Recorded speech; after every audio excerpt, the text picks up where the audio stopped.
Bonjour, regardons ensemble un problème qui porte sur la dynamique des systèmes. La dynamique des systèmes, c'est un sujet où est-ce qu'on a plusieurs objets, typiquement deux, qui vont subir des forces, qui peuvent subir une accélération, mais qui vont être reliés un avec l'autre, typiquement par une corde.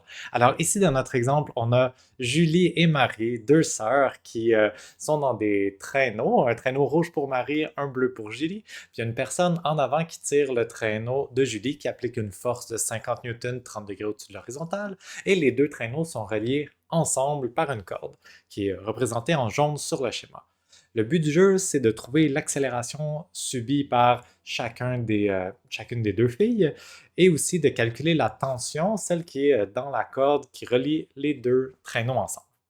Alors pour faire ça, il va falloir faire, comme dans les sections précédentes, il va falloir faire un diagramme des forces, mais puisque j'ai deux objets, je vais faire un diagramme des forces sur chaque objet séparément. Je vais faire un tableau de décomposition des forces pour chaque objet séparément. Puis ensuite, je vais poser ma deuxième loi de Newton, mes équations pour être capable d'isoler les inconnus que je veux déterminer.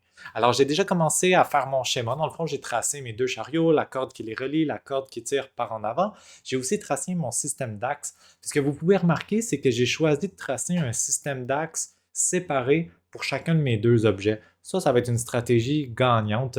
Des fois, même les axes pour le premier objet et le deuxième objet ne seront pas orientés de la même façon. On va avoir, mettons, un des deux objets, des fois, qui sera sur un plan incliné. Puis on va mettre ces axes un petit peu croche pour suivre le plan incliné, ce qui est tout à fait légal quand on fait nos problèmes de dynamique des systèmes. Fait que chaque objet peut avoir son propre système d'axes. Ça va être important maintenant de tracer les forces qui agissent sur chacun des objets séparément. Fait que vraiment, pour chaque objet, se questionner quelles sont les forces subies par cet objet. Je vais commencer par les forces subies par Marie. Alors, personnellement, j'aime bien dessiner toutes les forces subies par un objet à partir du centre de cet objet-là. Plus tard, quand on va faire les rotations, on va voir que ça va être important de placer les forces au bon endroit, mais pour l'instant, on fait l'approximation que tous nos objets sont des masses ponctuelles, alors si on souhaite, on peut tracer toutes les forces à partir du milieu de l'objet. Personnellement, c'est ma préférence. Alors, qu'est-ce qu'elle subit comme force Marie? Elle subit son propre poids, qui est une force vers le bas. Je vais l'appeler P pour le poids, et puisque c'est le poids de Marie et pas le poids de Julie, je vais l'appeler PM pour le poids de Marie. Le traîneau est déposé sur le sol, il y aura définitivement une force normale vers le haut. Je vais l'appeler N pour la normale, NM pour la normale subie par Marie. Maintenant, il y a une corde qui relie les deux. Une corde, qu'est-ce que ça fait? C'est que ça tire aux deux extrémités toujours. Marie est attachée à une seule des deux extrémités de la corde. Alors la corde va tirer Marie vers la droite. Marie va ressentir une force de tension dans la corde qui est ici vers la droite. Je vais l'appeler T. S'il y avait de la friction dans le problème du frottement, je mettrais une force de frottement vers la gauche, mais ici, on dit que on est sur un trottoir enneigé, on ne parle pas de frottement, de coefficient de frottement, alors il n'y aura pas de frottement, ou en tout cas, il sera négligeable. C'est tout pour les forces subies par Marie. Maintenant, Julie. Je vais tracer les forces subies par Julie en choisissant une couleur différente. Tiens, bleu pâle, ça va être Julie. Qu'est-ce qu'elle subit comme force Julie? Définitivement son poids, qui est une force vers le bas. Je vais l'appeler PJ. Elle subit aussi une force normale NJ. Maintenant, Julie, c'est elle qui est tirée par la corde qui est en angle ici. Je vais tracer cette même force-là à partir du milieu comme ça, parce que c'est ma préférence. C'est aussi une force de tension, parce que c'est dans une corde. Je vais l'appeler F, celle-là, pour la distinguer de la tension entre la corde qui relie les deux traîneaux. Cette force-là a un angle de 30 degrés, mais pour l'instant, je vais l'appeler tout simplement l'angle θ, c'est le seul angle du problème. Je connais aussi le module de cette force-là, on remplacera nos chiffres à la fin. Qu'est-ce qu'elle subit aussi comme force, Julie? Elle subit une force vers la gauche, parce qu'oubliez pas que la corde ici qui relie les deux chariots, une corde, qu'est-ce que ça fait? C'est que ça tire aux deux extrémités. Alors Julie, elle, ressent une force vers la gauche, un vecteur force ici que j'appelle T. Puisque c'est la même corde, une seule corde qui relie Marie et Julie, il y a une seule tension dans cette corde-là, qu'on appelle T. Ça veut dire qu'elle tire égale sur Marie et sur Julie. Si c'est 15 newtons d'un bord, c'est 15 newtons de l'autre bord aussi. C'est pour ça que je n'ai pas donné deux noms différents à ces vecteurs-là, parce que c'est des vecteurs qui vont être égales, mais en sens opposé. C'est toujours comme ça que ça fonctionne dans une corde. La corde, elle tire égale à ses deux extrémités. On peut se demander pourquoi est-ce que j'ai pas tracé la force F sur Marie. Parce que Marie aussi va être ultimement tirée par la personne qui est en avant puis qui tire les deux sœurs. Mais dans les problèmes de dynamique des systèmes, il faut faire attention. La force en diagonale ici est appliquée seulement sur Julie et pas sur Marie.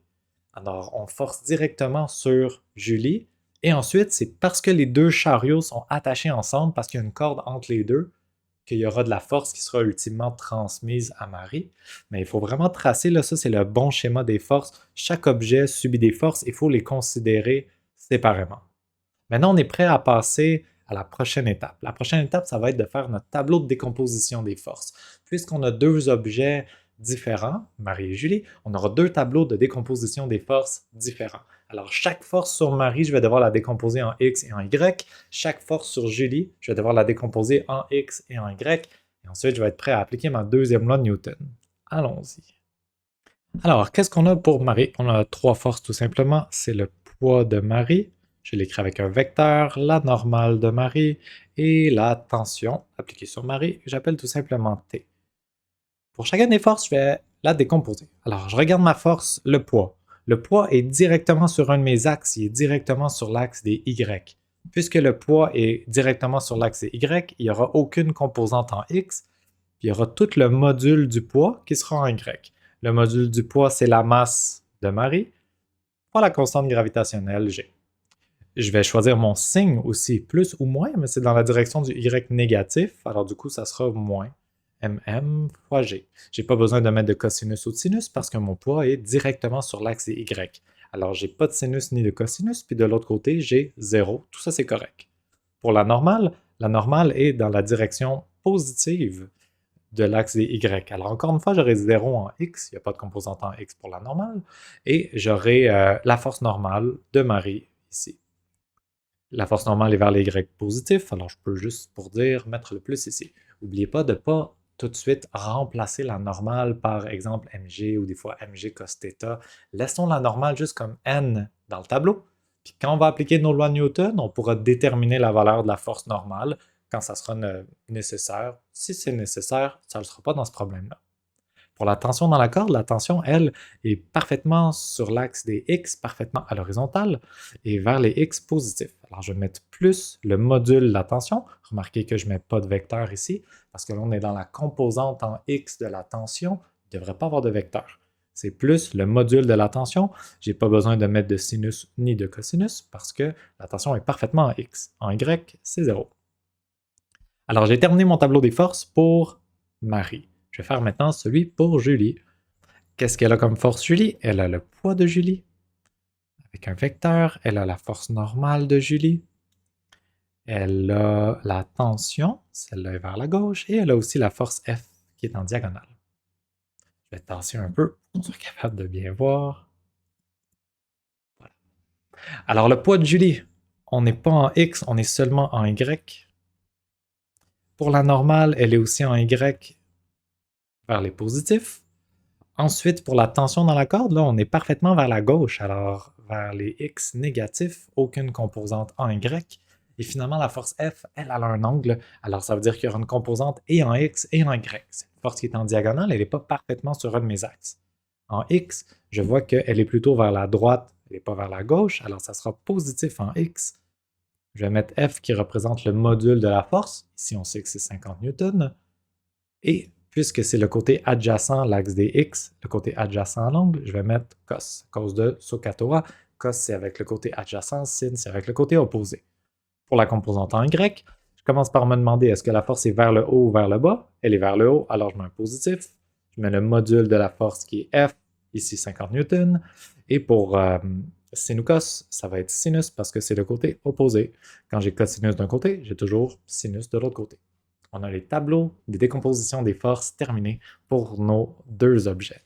Qu'est-ce qu'il nous reste à faire maintenant? C'est appliquer notre deuxième loi de Newton.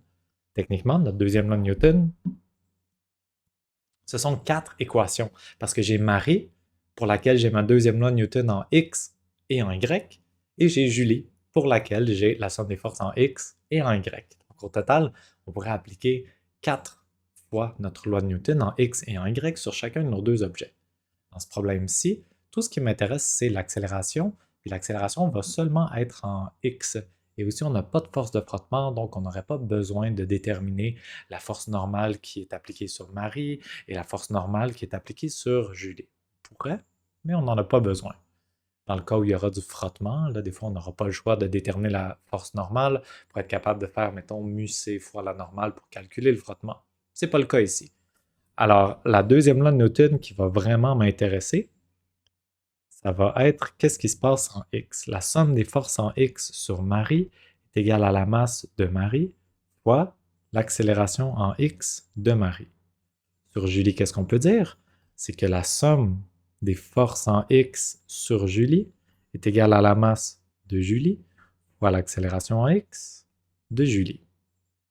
Première chose qu'on peut remarquer dans un problème de dynamique des systèmes, c'est que quand les deux objets sont attachés ensemble, ça va toujours se passer que les deux objets vont toujours subir le même déplacement. Si Julie avance de 1 mètre, Marie aussi a avancé de 1 mètre, elles sont attachées ensemble. Donc, ils ont toujours le même déplacement, ils ont toujours la même vitesse. Si Julie avance à 20 km/h, Marie aussi avance à 20 km/h, ils vont donc toujours aussi avoir la même accélération. Ça veut dire que je ne suis pas vraiment obligé de mettre l'accélération en X de Julie et l'accélération en X de Marie. Je peux juste mettre l'accélération en X du système de Marie et de Julie. Les deux subissent la même accélération. Cette accélération-là, elle est inconnue, on ne la connaît pas, c'est le but du problème de la déterminer. Et on veut aussi déterminer la tension dans la corde, qui est un des inconnus, qui se retrouve dans notre tableau, il se retrouve dans les deux tableaux. Alors, je vais avoir deux équations intéressantes et deux inconnues à trouver, soit la tension et l'accélération. Je vais faire comme on fait dans nos exercices. Je vais commencer par établir un modèle général avec seulement des variables. Puis à la fin, je viendrai remplacer mes chiffres pour faire mon calcul puis valider ma réponse. J'ai fait mon équation somme des forces en x pour Marie. Vous voyez que c'est pas trop compliqué. J'avais 0 plus 0 plus t.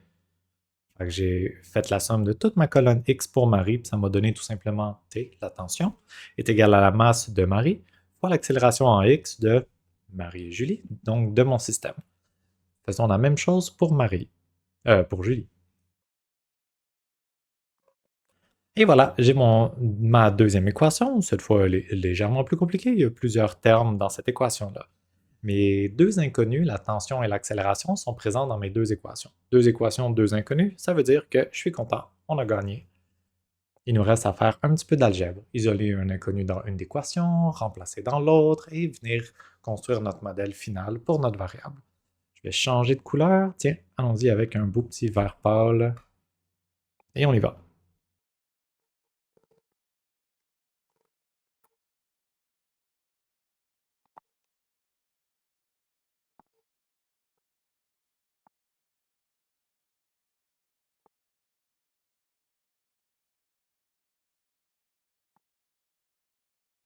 Et voilà, on vient de terminer notre problème. On vient de créer un modèle pour l'accélération en X du système au complet de Marie et Julie ensemble et pour la tension qui relie nos deux chariots. On peut prendre un moment pour réfléchir. Est-ce que ce modèle-là a du sens? Alors, regardons l'accélération. Qu'est-ce que ça nous donne? Ça nous donne que l'accélération, ça dépend de quoi? Ça dépend de la force. Plus j'exerce de force, plus il y a d'accélération. OK, c'est raisonnable. Si je tire plus fort, ça va accélérer plus. Il y a un cosinus de l'angle. Si je tire à un angle de 90 degrés, ça n'accélérera pas beaucoup par en avant. Si je tire à un angle plus proche de 0 degré, ben là c'est optimal. Ça va accélérer le plus possible. Ça a du sens. Et ça dépend des masses des deux filles. Au bout de la ligne, je tire et Marie et Julie. Alors plus la somme des masses va être grande, moins ça va produire d'accélération. Ça sera plus difficile à traîner. Ma formule ici, elle est entièrement raisonnable. De l'autre côté, on a la tension entre les deux. La tension, elle dépend de l'accélération. C'est sûr qu'il y aura plus de tension dans la corde à l'horizontale si on a plus d'accélération. Puis elle dépend aussi du poids de la masse de Marie seulement. Ça a du sens parce que si toute la masse était concentrée dans le premier chariot, le chariot sur lequel il y a Julie, puis que Marie, elle était super légère, ça prendrait très peu de tension dans la corde pour tirer Marie.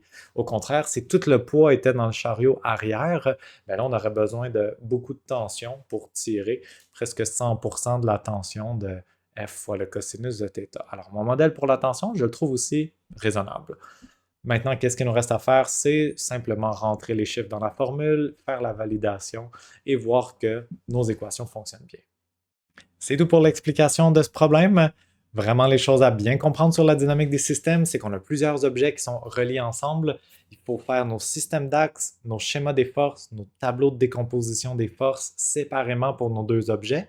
Puisque les deux objets sont reliés ensemble, il y aura souvent une force qui va être présente dans les deux tableaux, typiquement la tension dans une corde, ou des fois ça sera une force de contact, une force normale, si mes deux objets sont en contact direct un avec l'autre. Puis des fois, on pourra isoler cette force dans l'équation de notre premier objet, la remplacer dans notre deuxième objet et venir isoler la variable qu'on veut calculer dans notre problème. Merci d'avoir écouté, j'espère que ça vous a aidé.